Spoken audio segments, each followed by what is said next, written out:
দাড়ি সর্বোচ্চ কতটুকু রাখা যাবে, কত বড় রাখা যাবে, কোনো সুনির্দিষ্ট ইয়া নাই, সীমা নাই, আপনি যত ইচ্ছা রাখতে পারেন, তবে রিয়া যেন না হয়।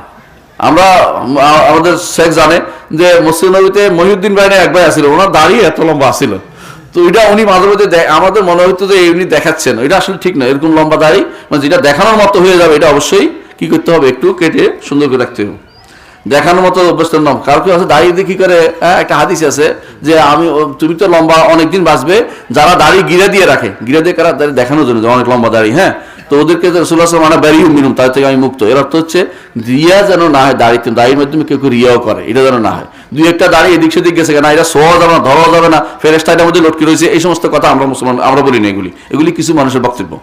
ফেরেশতা বুঝেন নাই, রাসূলুল্লাহ সাল্লাল্লাহু আলাইহি ওয়াসাল্লাম নাকি এক লোকের দিকে সবসময় দেখে দেখে হাসতেন, একদিন এসে আর হাসেন না, বলে হুজুর হাসলেন না কেন, বানোয়ার কথা কিন্তু আবার বলে দিচ্ছি, তো বলে হাসেন না, প্রতিদিন তোমার এই দাড়ির মধ্যে ফেরেশতা লটকে থাকতো, আজকে দেখি ফেরেশতা নাই, এই জন্য হাসতে। এগুলি সব হচ্ছে গল্প, বানোয়ার কথা, যেটা এদিক সেদিক চলে যাবে, এটা সোজা করা যাবে, কোনো সমস্যা নেই।